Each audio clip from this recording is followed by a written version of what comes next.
بسم اللہ الرحمن الرحیم والعاقبۃ للمتقین السلام علیک ایھا النبی ورحمۃ اللہ وبرکاتہ۔ پروگرام سیرت صحابیات لیے آپ کے سامنے پیش خدمت ہے آپ کی میزبان ڈاکٹر جاذبہ عباسی۔ آج جن صحابیہ کی سیرت میں آپ کے سامنے پیش کرنے جا رہی ہوں ان صحابیہ کا نام ہے حضرت صفیہ رضی اللہ تعالیٰ عنہا۔ صفیہ آپ کا نام عبد المطلب جد رسول اللہ صلی اللہ علیہ وسلم کی آپ دختر تھیں۔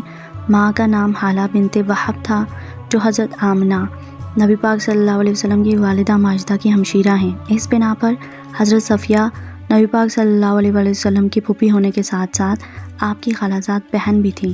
حضرت حمزہ عم رسول اللہ صلی اللہ علیہ وسلم بھی حالہ سے پیدا ہوئے تھے، اس لیے وہ اور حضرت صفیہ حقیقی بہن بھائی تھے۔ حضرت صفیہ کی ابو سفیان بن حرب کے بھائی حارث سے شادی ہوئی جس سے ایک لڑکا پیدا ہوا۔ اس کے انتقال کے بعد حضرت خدیجہ رضی اللہ تعالیٰ عنہا کے بھائی عوام بن خویلد سے نکاح ہوا جس سے حضرت زبیر رضی اللہ تعالیٰ عنہ پیدا ہوئے۔ حضرت صفیہ کی عمر جب 40 برس ہوئی تو آپ صلی اللہ علیہ وسلم مبعوث ہوئے۔ حضرت صلی اللہ علیہ وسلم کی تمام پھوپھیوں میں یہ شرف صرف حضرت صفیہ کو حاصل ہے کہ انہوں نے اسلام قبول کیا۔ حضرت صفیہ رضی اللہ تعالیٰ عنہ نے حضرت زبیر رضی اللہ تعالیٰ عنہ کے ساتھ ہجرت کی۔ غزوہ احد میں جب مسلمانوں نے شکست کھائی تو وہ مدینہ سے نکلی۔ صحابہ سے عتاب آمیز لہجے میں کہتی تھی کہ رسول اللہ صلی اللہ علیہ وسلم کو چھوڑ کر چل دیے ہو۔ حضرت صلی اللہ علیہ وسلم نے ان کو آتے دیکھا تو حضرت زبیر کو بلا کر ارشاد کیا کہ حمزہ رضی اللہ تعالیٰ عنہ کی لاش نہ دیکھنے پائیں۔ حضرت زبیر نے حضرت صلی اللہ علیہ وسلم کا پیغام سنایا تو بولیں کہ میں اپنے بھائی کا ماجرا سن چکی ہوں، لیکن خدا کی راہ میں یہ کوئی بڑی قربانی نہیں۔ آپ صلی اللہ علیہ وسلم نے اجازت دی، لاش پر گئیں، خون کا جوش تھا اور عزیز بھائی کے ٹکڑے بکھرے تھے، لیکن انا للہ و انا الیہ راجعون کہہ کر چپ ہو گئیں اور مغفرت کی دعا مانگی۔ واقعہ چونکہ نہایت درد انگیز تھا اس لیے ایک مرثیہ کہا جس کے ایک شعر میں حضرت صلی اللہ علیہ وسلم کو اس طرح مخاطب کرتی ہیں: آج آپ پر وہ دن آیا ہے جس میں آفتاب سیاہ ہو گیا ہے، حالانکہ پہلے وہ روشن تھا۔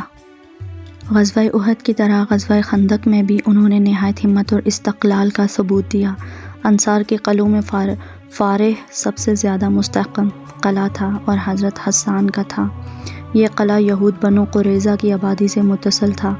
مستورات اسی میں تھیں اور ان کی حفاظت کے لیے حضرت حسان متعین کر دیے گئے تھے۔ یہود نے یہ دیکھ کر تمام جمعیت حضرت صلی اللہ علیہ وسلم کے ساتھ ہے قلعہ پر حملہ کر دیا۔ ایک یہودی قلعہ کی پھاٹک تک پہنچ گیا اور قلعہ پر حملہ کرنے کا موقع ڈھونڈ رہا تھا۔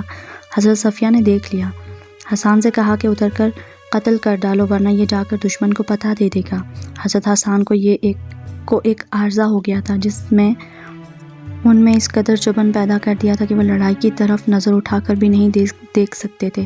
اس بنا پر اپنی معذوری ظاہر کی اور کہا کہ میں اس کام کا ہوتا تو یہاں ہوتا۔ حضرت صفیہ نے خیمہ کی ایک چوب اکھاڑ لی اور اتر کر یہودی کے سر پر اس زور سے ماری کہ سر پھٹ گیا۔ حضرت صفیہ چلی آئیں اور حسان سے کہا کہ ہتھیار اور کپڑے چھین لاؤ۔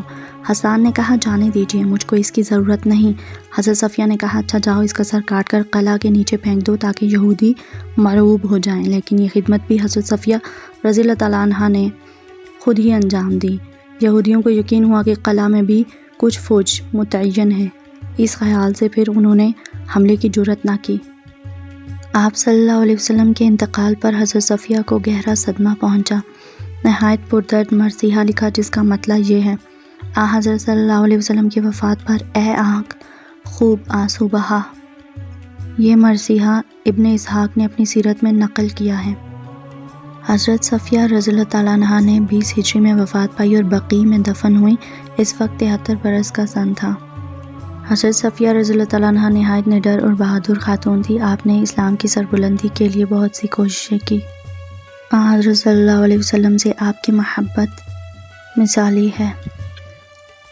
جی جناب، تو کیسا لگا آپ کو آج کا پروگرام؟ اپنی رائے کا اظہار کمنٹس باکس میں ضرور کیجیے گا۔ اپنا بہت خیال رکھیے گا، دعاؤں میں یاد رکھیے گا۔ اللہ جل جلالہ تمام مسلمانوں کی بیٹیوں کو سیرت صحابیات پڑھنے، سننے اور اس پر عمل کرنے کی توفیق عطا فرمائے۔ وما علینا الا البلاغ المبین۔